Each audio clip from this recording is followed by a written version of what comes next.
Un solo episodio de la serie From puede darle un giro total a toda la trama, y el 10º episodio de la tercera temporada es un claro ejemplo. Por fin, obtuvimos algunas respuestas muy esperadas. Por ejemplo, ¿por qué Julia necesita recordar a este hombre? ¿Por qué solo Tabitha y Jade pueden ver a los niños? ¿Quién es la misteriosa persona al otro lado de la línea? ¿Quién estaba realmente hablando con Jim?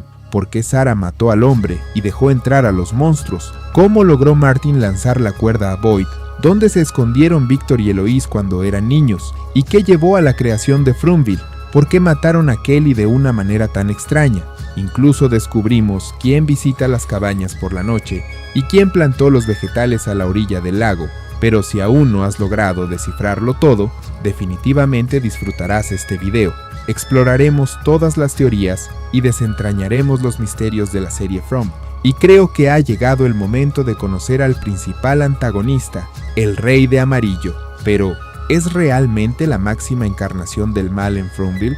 Después de todo, todavía hay muchas otras entidades misteriosas: la bailarina, la mujer en kimono, Clara, Martin y el niño de blanco. Y por supuesto, la hermana de Victor, Eloise, que finalmente apareció en la tercera temporada. El único problema es que nadie se dio cuenta. Mi nombre es Eugene y hoy analizaremos a fondo el final de la serie From. Te prometo que será terriblemente emocionante.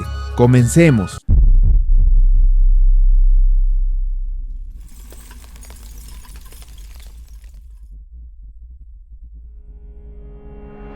Entonces, creo que primero deberíamos analizar el comienzo, el punto de no retorno en toda esta historia. A finales del siglo XV, los primeros colonos europeos comenzaron a llegar a América. Naturalmente tuvieron que interactuar con los pueblos indígenas, aprender de ellos y descubrir sus tradiciones y rituales religiosos y mitológicos. Uno de esos rituales implicaba sacrificar niños para obtener una apariencia de inmortalidad.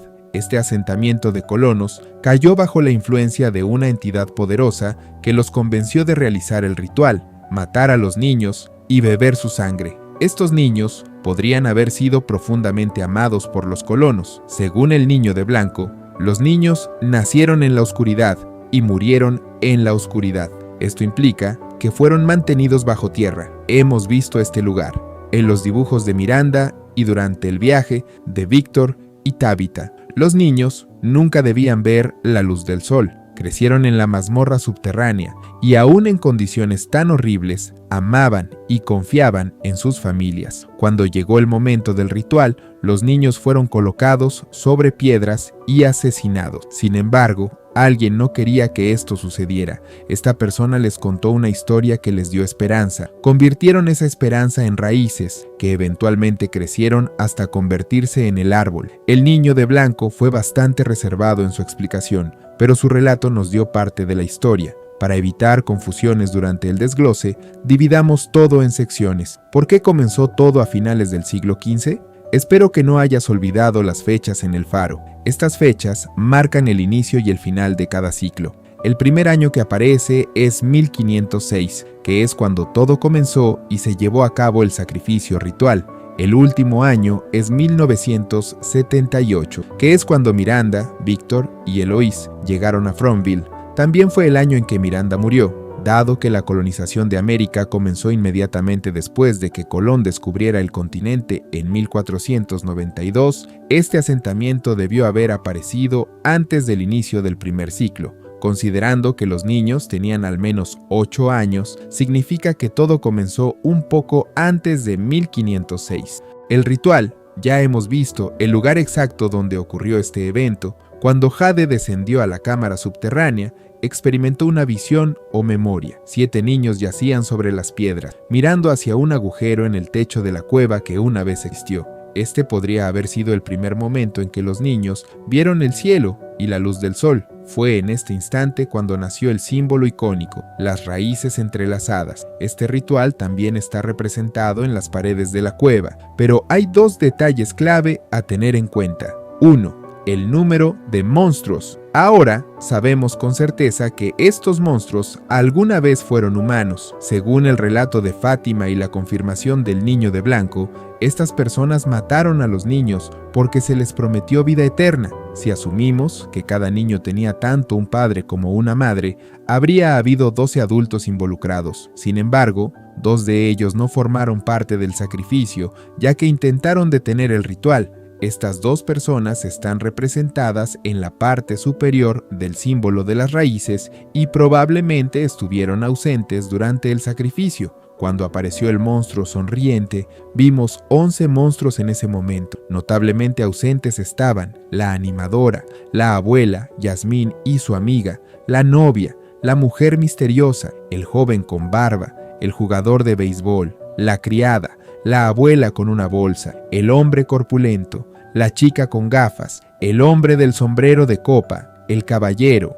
y, por supuesto, Sonriente mismo, quien probablemente aún no había emergido. Por lo tanto, el número total de monstruos en Fromville es de al menos 27, aunque no todos ellos pueden ser los padres de los niños. Es posible que algunos sean abuelos, lo que podría resolver parcialmente la discrepancia en los números. Alternativamente, estos monstruos podrían no estar relacionados con los niños en absoluto. 2. El papel de Ubume en el ritual. Es probable que Ubume, entidad con el kimono, haya desempeñado un papel en el ritual. Sabemos que la serie From incorpora elementos de la mitología celta, runas nórdicas, Inuksuk Inuit y otros motivos culturales que parecen dispares a primera vista. Sin embargo, la inclusión del folclore japonés no interrumpe este sistema general. Según la leyenda, Ubume es capaz de tomar recién nacidos y transformarlos en enormes rocas de piedra. Además, puede ayudar con el embarazo, incluso a mujeres que previamente eran infértiles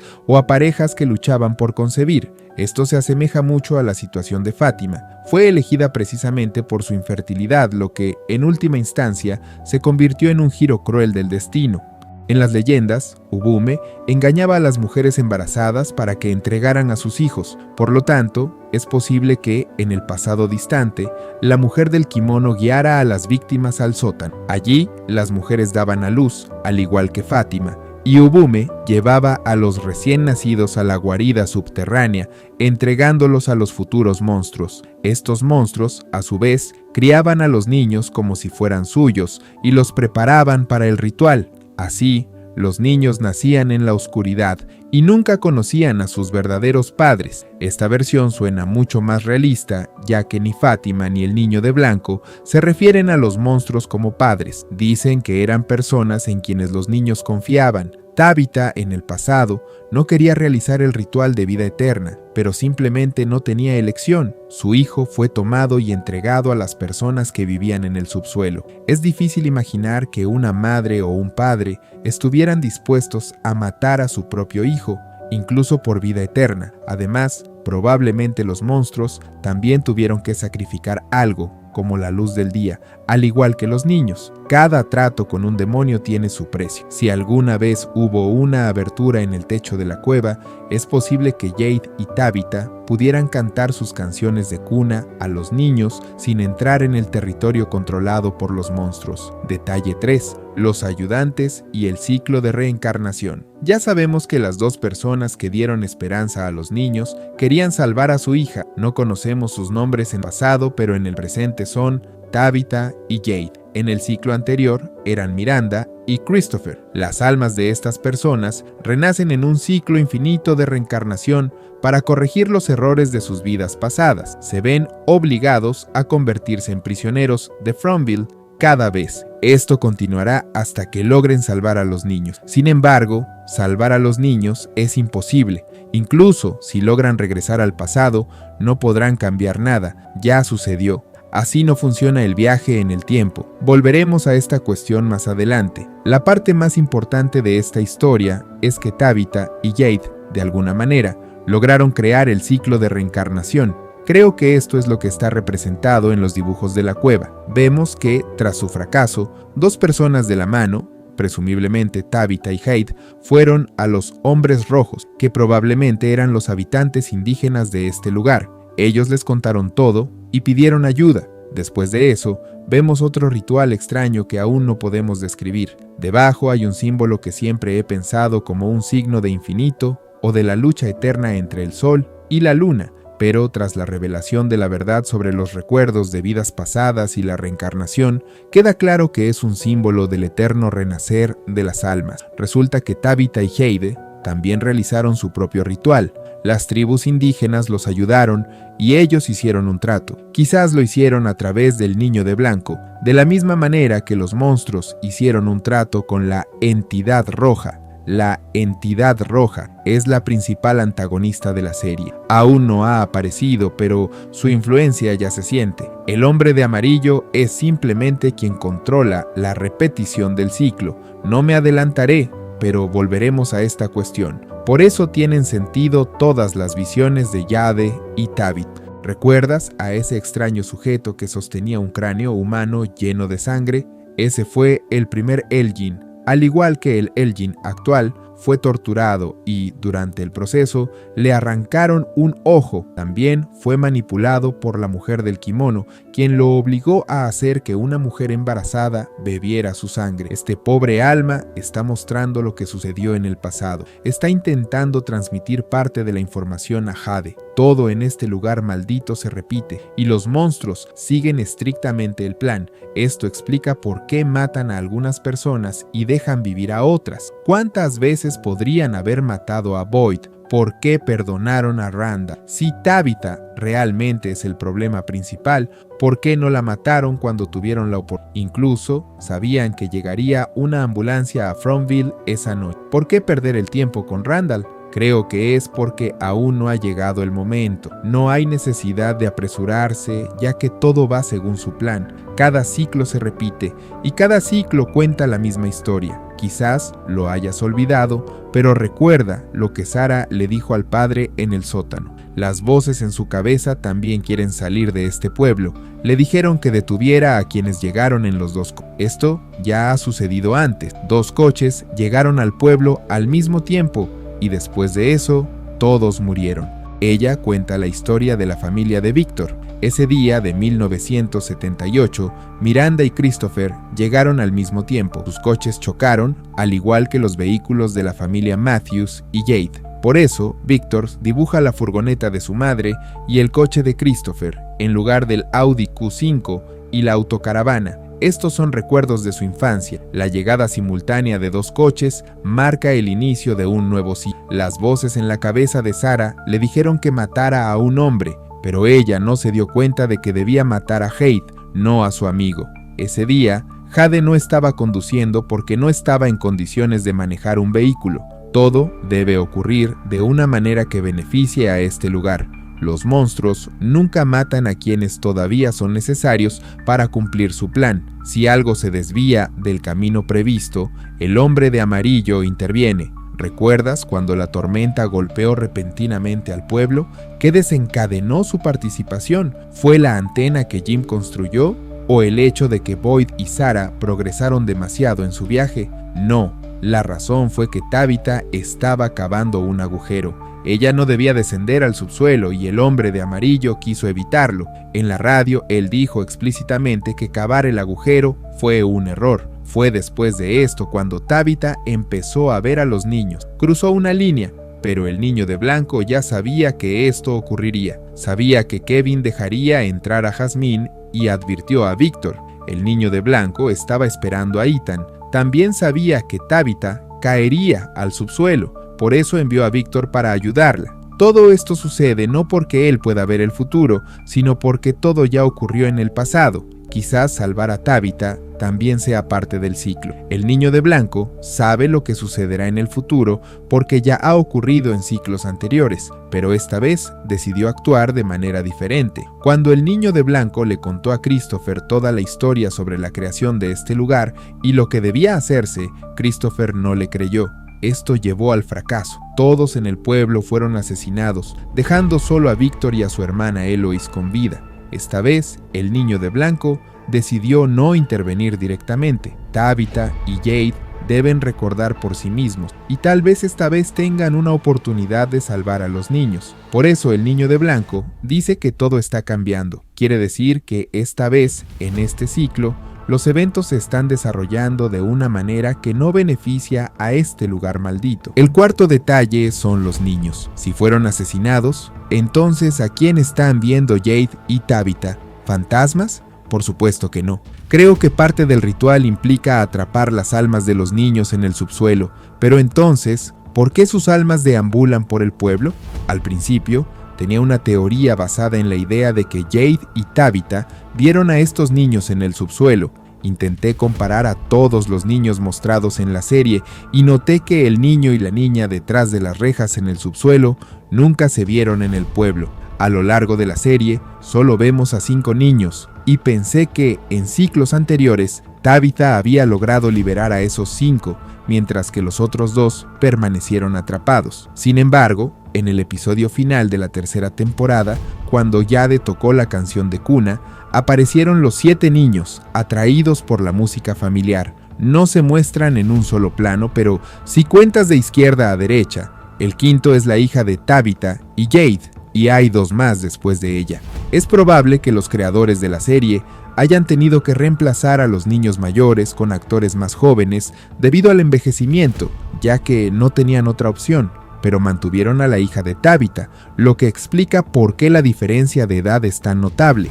El mismo problema ocurrió con el niño de blanco, quien también comenzó a envejecer. El equipo de producción tendrá que encontrar una forma de manejar este problema. En algunas escenas, incluso se olvidan de añadir las heridas en las frentes de los niños, aunque estas siempre fueron visibles en las primeras temporadas. Creo que los niños fueron asesinados al ser golpeados en la frente con un objeto afilado, como se mostró con la pobre Kelly.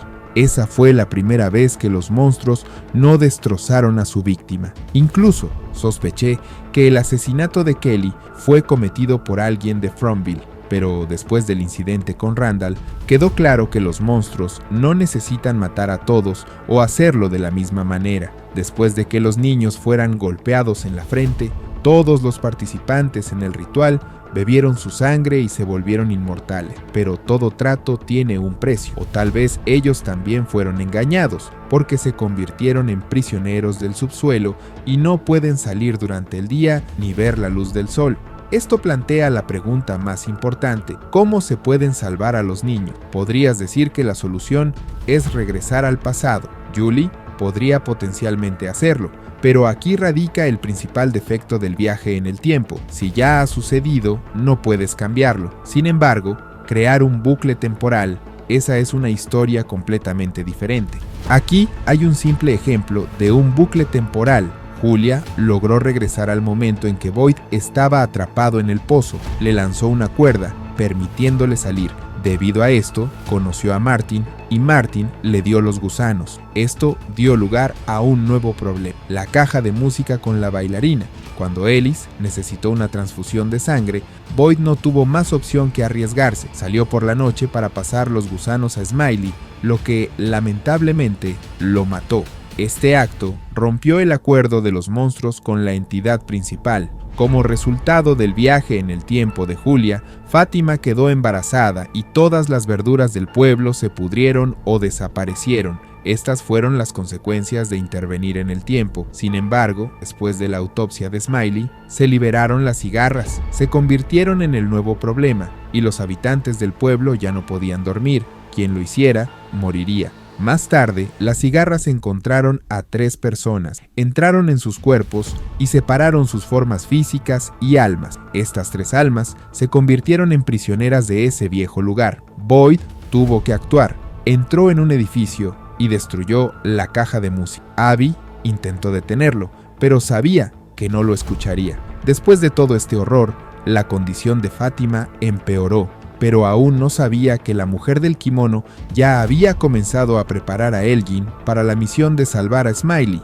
Elgin, a su vez, comenzó a tener delirios sobre un ángel y sucumbió a su influencia. Hizo que Fátima bebiera su sangre, la encerró en el sótano y, como resultado, perdió los ojos. Aún así, Fátima logró dar a luz a Smiley, pero recuerda lo que lo inició todo. Julia lanzó la cuerda. Después de ese momento, Fátima quedó embarazada, lo que llevó a la eventual muerte de Smiley. El punto de origen de todo es la intervención de Julia en el tiempo. Si Boyd no hubiera escapado, no habría existido este bucle. Además, fue el chico de blanco quien envió a Boyd a Martin, así que él ya sabía cómo se desarrollarían los eventos. Por esta razón, Julia no pudo salvar a su padre, Jim. Vemos que la versión futura de Julia está intentando arreglarlo todo. Ya sabía dónde y cuándo moriría Jim, pero no sabía cómo ni por manos de quién, porque aún no sabía que es imposible cambiar el pasado. Lo que puede hacer en su lugar es crear todo, construir un nuevo bucle temporal, y en el futuro tendrá éxito. ¿Recuerdas al extraño del primer episodio? Estuve pensando en su pregunta, ¿no me entiendes? Ella definitivamente estaba en el pasado, ya que el chico la recordaba y le rasguñó la cara bastante mal. Julia intentará dejar pistas, por ejemplo en el faro. Tal vez el mapa en la furgoneta fue obra de ella, no de Miranda, y el árbol de botellas con las notas, eso también podría ser obra de otros viajeros temporales como Julia. Pero tengo una pregunta, ¿es esta habilidad solo de ella? ¿O todos los que han tenido contacto con las cigarras ahora pueden viajar en el tiempo? Si no, entonces el segundo viajero temporal que conocemos es Eloise, la hermana de Victor. A lo largo de la serie, vemos la conexión entre Ethan y Victor. El chico de blanco apareció ante ambos porque son los hijos de la reencarnación de una sola alma, la de Marvins y Tabitha. Así que Eloise es la versión pasada de Julia, y quizás ella escapó en el bucle temporal. No es casualidad que Victor nos dijera varias veces que Eloise era muy buena escondiéndose. Además, no vimos su muerte. Victor, cerca del árbol distante, le dijo a Tabitha que había encontrado a su madre cerca, y vimos cómo ella murió. Pero después de escuchar que Victor le dijo a su padre Henry que solo había encontrado algunos trozos de Eloise y que Victor pensaba que probablemente era ella, queda claro que su hermana definitivamente está viva. Una de las reglas del cine dice que si la muerte de un personaje no se muestra en pantalla, definitivamente está vivo. Pero entonces, ¿dónde se está escondiendo? ¿Podría ser en el faro? ¿O está Eloise atrapada en algún lugar del tiempo? ¡Claro que no! La respuesta siempre ha estado justo frente a nosotros. Antes me preguntaba cómo Boyd logró encontrar la cabra.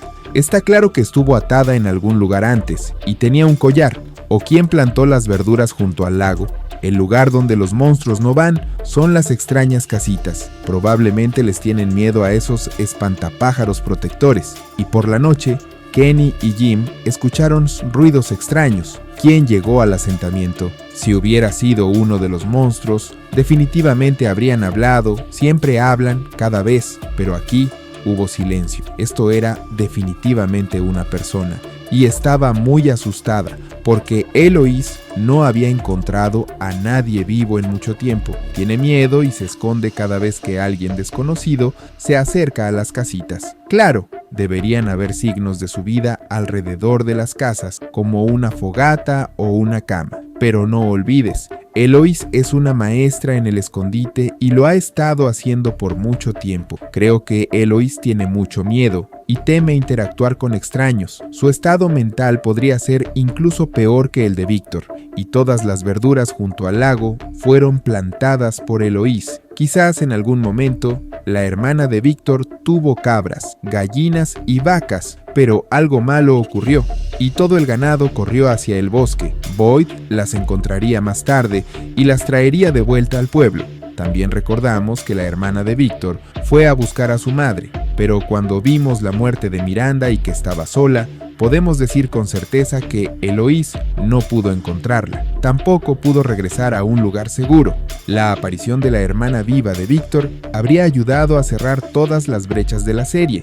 Por cierto, acerca del lugar seguro del que Christopher no sabía, según Victor, él y su madre y hermana estaban escondidos en un lugar secreto que nadie conocía. Me pareció extraño en su momento que Christopher no supiera de la existencia del sótano, que estaba a un tiro de piedra del pueblo. Ahora, todo tiene sentido. Miranda y sus hijos no se escondían en el sótano en sí, sino en la habitación donde Elgin tenía a Fátima. Por eso hay tantas latas de duraznos allí. Pero aún queda una pregunta. ¿Quién movió el armario para ocultar la puerta? ¿Y quién murió dentro de este horrible lugar? Cuando Elgin encontró la habitación secreta por primera vez, descubrió el cuerpo de un hombre desconocido en el suelo. Claramente había estado muerto durante mucho tiempo. Traté de rastrear a todos los residentes de Fromville por su ropa, una camisa y unos jeans, y los jeans claramente eran modernos, no más tarde de los años 60. Tales jeans podrían pertenecer a cualquiera. Boyd y Jade tenían unos similares, y la camisa era similar a la que llevaba Tabitha, pero a juzgar por la colocación de los bolsillos, no era de ellos. Además, el cadáver no tenía reloj de pulsera y tenía barba. Entonces recuerdo las palabras de Victor. Después de que todos en el pueblo murieran, no pudo encontrar el cuerpo de Christopher. Quizás, en 1978, Christopher sí encontró el lugar secreto, y Victor no tuvo más opción que encerrarlo allí. Christopher probablemente estaba herido ya que no pudo escapar, y sobrevivió durante mucho tiempo comiendo las latas de comida restantes. ¿Por qué tanto tiempo? Porque su barba había crecido, pero eventualmente murió, y la mente de Victor probablemente eligió borrar esos recuerdos. Antes de que llegara la familia Matthews, la puerta ya había sido escondida, y en 1978 era el lugar secreto de la familia Victor. Durante este periodo, cualquiera pudo haber movido el armario, pero probablemente fue Victor, ya que después de esa horrible masacre en el pueblo, nunca volvió a ver a Eloise. Su hermana no podría haber cerrado la entrada, y Christopher desapareció de manera milagrosa, y definitivamente está muerto porque Jade lo ve como un fantasma. Creo que el cuerpo en la habitación es de Christopher. Si tienes tu propia teoría, déjala en los comentarios. Volvamos al viaje en el tiempo y las palabras de Ethan. Parece que este chico realmente entiende cómo funciona todo y le explica a su hermana que no podrá cambiar lo que ya ha sucedido.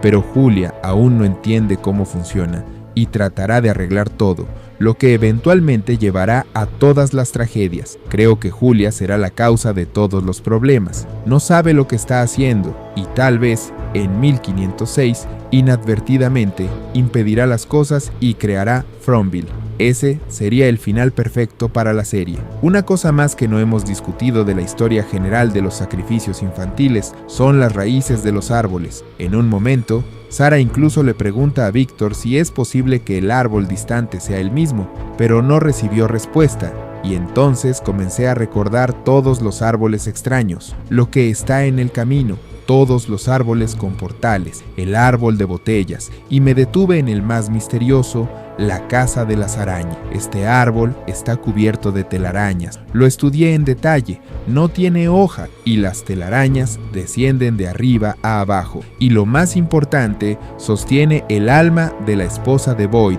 Abby. Tal vez, después de la muerte de una persona, este árbol sea capaz de atrapar las almas. Y por eso el padre, Katri y Abby se acercan a Boyd y el alegre bartender se acerca a Jade. Ellos generalmente dan consejos correctos y no parecen malvados, es solo que sus almas están atrapadas por el árbol y las arañas lo protegen de los visitantes no deseados. Creo que fue este árbol el que movió la tienda de Sarah y Boyd.